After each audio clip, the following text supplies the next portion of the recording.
அப்படின்னு கேக்குறாரு. கேட்கும் போது அப்பதான் சிவாஜி அவர்கள் சொல்றாரு, எம்எஸ் கிட்ட நான் ஒரு நாள் சொல்லியிருந்தேன், நெற்கத்திய பாடல் மாதிரி உன்னால பண்ண முடியாதுன்னு சேலஞ்ச் பண்ணியிருந்தேன். என்னுடைய சேலஞ்ச சரி கட்டுற மாதிரி அவரு இசை அமைச்சிட்டாரு. அதற்கு சரி அப்படி பண்ணி இப்படி பண்ணி இந்த பாடல் வரிகளுக்கு இந்த மாதிரி நம்ம செய்தி பண்ணலாமா, அந்த மாதிரி செய்தி பண்ணலாமான்னு என்னையே நானே தயார் பண்ணிக்கிட்டேன் அப்படின்னு சொல்லி எதுவுமே இருக்காது. ஒரு நடை மட்டும்தான் அந்த அந்த குழுவுக்கு ஏற்ற மாதிரியே குழுவி பறந்து போகும். அப்ப 3 வகையான நடையை நடந்திருக்காரா படத்துல. நமக்கெல்லாம் 2 காலை வச்சுக்கிட்டு 40 வயசுக்கு முன்னாடி ஒரு நடை, 40 வயசுக்கு அப்புறம் ஒரு நடை, அதுக்கு மேல 40 வயசுக்கு மேல நம்ம முட்டி தேய்ச்சிடும். அப்புறம் தாண்டி தாண்டி வரப்போ அதுல கேட்கும் போதே உறவுகளுடைய உண்மைதான் நமக்குள்ள வரணும். ஒவ்வொரு உறவும் எப்படிப்பட்ட உறவு இதுல நம்ம இவங்களுக்குள்ளே எவ்வளவு சண்டை போட்டுக்கோம், இவங்களுக்குள்ளே எவ்வளவு நம்ம பேசாம இருந்தோம் அப்படின்னு அந்த உறவுகளின் உன்னதத்தை அந்த பாடல் நமக்கு வெளிப்படுத்தணும். அந்த கற்பனை வளம் இருக்கு இல்லையா, அது வற்றாத அருவி மாதிரி அப்படியே பொங்கி போகணும் ஒரு பாடலை நம்ம கேட்கும் போதே. இதுக்கு எடுத்துக்காட்டா என்ன பாடல் சொல்லணும் அப்படின்னா, எல்லாருக்கும் தெரிஞ்ச ஒரு பாடல் சிவாஜி கணேசன் ஐயா அப்படின்னாலே இந்த பாடல் நம்ம நினைவுக்கு வராம இருக்கவே இருக்காது, இந்த படம் நம்ம நினைவுக்கு வராம இருக்கவே இருக்காது. கண்டுபிடிச்சிட்டாங்க. பாசமலர் படத்துல பாத்தீங்கன்னு வச்சுங்களேன், இந்த மலர்ந்து மலரான பாடி மலர் போல அப்படின்னு ஒரு பாடல் இருக்குங்களா, இந்த பாடல எத்தனை முறைனாலும் கேட்டுக்கிட்டே இருக்கலாங்க. கொஞ்சம் கூட சலிக்காத ஒரு பாடல் அப்படின்னா அந்த மலர்ந்த மலராத ஒரு பாடல். அந்த பாடல இந்த கற்பனையை இன்னுமே கண்டு வியந்து கொண்டிருக்கிறார்கள். என்னன்னா, நதியில் விளையாடு கொடியில் தலை சீர்ந்து அப்படின்ற எப்படி நம்ம கவிஞரால இப்படி எல்லாம் யோசிக்க முடியும்.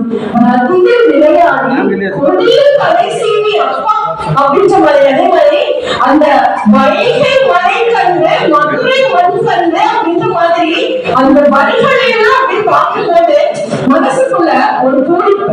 அதெல்லாம் சொல்லுவாங்க, ஒரு தாய் மாமனுடைய உறவையும் அத்தையுடைய உறவும் எந்த அளவுக்கு இருக்கும் அப்படின்றது அந்த பாடலில் ரொம்ப அழகா சொல்லியிருப்பாங்க. இது ஆணை படை கொண்டு சேனை பல வென்று ஆழ பிறந்தாயடா, அத்தை மகளை மனம் கொண்டு இளமை வழி கண்டு வாழ பிறந்தாயடா. என்ன அர்த்தம் அப்படின்னா, நீ யானை படை கூட வச்சிருக்கலாம், சேனை படைகள் எவ்வளவோ கூட இருக்கலாம், ஆனாலும் உறவு என்பதை விட்டு விடாதே.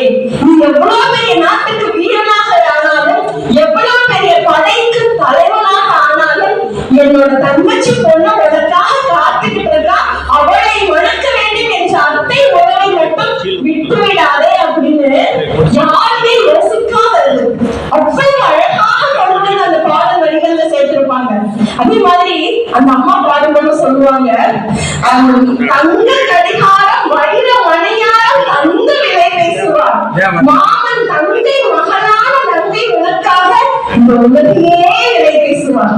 ஏன்னா இந்த தாய் மாமன் அப்படின்ற அந்த உறவு இருக்கு இல்லையா, தாய்க்கு அடுத்தபடியாக இருக்கக்கூடிய அந்த தாய் மாமன் அப்படின்ற அந்த ஒரு உறவு நம்ம சபையில நம்ம ஒரு ஃபங்க்ஷன் வச்சிருந்தா ஒரு 1000 பேர் மண்டபத்துக்குள்ள உட்கார்ந்து இருப்பாங்க.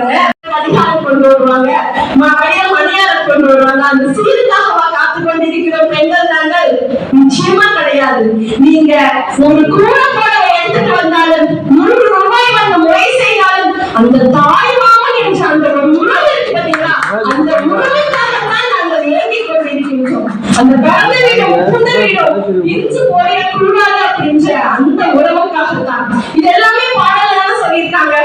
இந்த பாடல்களை கேட்க கேட்கனால இதெல்லாம் நமக்கு புரியுது, உறவுகளுடைய வலிமை புரியுது, இயற்கையை பற்றி நிறைய தெரிஞ்சுக்கிறோம். இந்த மாதிரியான விஷயங்கள் எல்லாம் பாடல்கள் மூலமா தான் கிடைக்குது. அதனால சிவாஜி ஐயாவுடைய பாடல்கள் தான் மிகச் சிறந்தது அப்படின்னு பேசுறதுக்கு 2 பேர் வந்திருக்காங்க. அவங்க 2 பேரும் இவங்க 2 பேர் என்ன சொல்ல வராங்க, பாடல்கள்லாம் சரிங்க பாடுறாங்க, ஆனா இந்த பாடல்கள் அப்படிங்கிறது ஒரு மியூசிக் டைரக்டர், அதுல இருக்காரு, ஒரு பாடகர் இருக்காரு, ஒரு பாடல் வரிகளை எழுதுறவர் இருக்காரு. இவர் வாரிதான் வாசிக்கிறாரு, பெருசா என்ன பண்ணிடுறாரு அந்த பாடல்ல. அதனால காட்சிகள் இருக்கு பாத்தீங்களா, அந்த காட்சிகள் தாங்க ஒவ்வொன்றையும் நம்ம கண்ணு முன்னாடி கொண்டு வந்து நிறுத்துது. அதுதாங்க எல்லாத்துக்கும் மெயினானது. ஒரு திரைப்படம் அப்படின்னா என்னங்க, வெறும் பொழுதுபோக்கா? அந்த காலத்துல எல்லாம், இப்பெல்லாம் வெறும் பொழுதுபோக்குக்காக மட்டும்தான் எடுக்கிறாங்க. பொழுதுபோக்குக்காகவே குழந்தை உட்காந்து பார்க்க முடியல. 3 மணி நேரம் படத்தை 1/2 மணி நேரம் பார்த்துட்டு எழுந்திரிச்சு வீட்டுக்கு போனாலும் வர நிலைமையில இருக்கு இன்னைக்கெல்லாம். ஆனா அந்த காலத்துல எல்லாம் பாத்தீங்கன்னு வச்சுக்கோங்களேன், வருஷத்துக்கு 1 படம் 2 படம் 3 படம்னு குறிப்பிட்ட எண்ணிக்கையில தாங்க வரும் படங்கள்லாம். ஆனா எத்தனை வருடங்கள் அந்த தியேட்டர்ல ஓடும். குடும்பமா போய் எவ்வளவு அழகாக அந்த படத்தை பார்ப்போம். வியட்நாம் வீடு அப்படிங்கிற ஒரு படம், அந்த படத்துல பாத்தீங்கன்னு வச்சுக்கோங்களேன், அந்த மனுஷன் ரிட்டையர்ட் ஆகி வீட்டுக்குள்ள வருவாரு. வந்தோடனே அவங்க மனைவி கிட்ட சொல்லுவாரு, நான் ரிட்டையர்ட் ஆயிட்டேமா அப்படின்னு சொல்லுவாரு. அவங்க மனைவி ஏறும்போது அந்த நடையில் ஒரு வலி இருக்கும், ஒரு வேதனை இருக்கும்.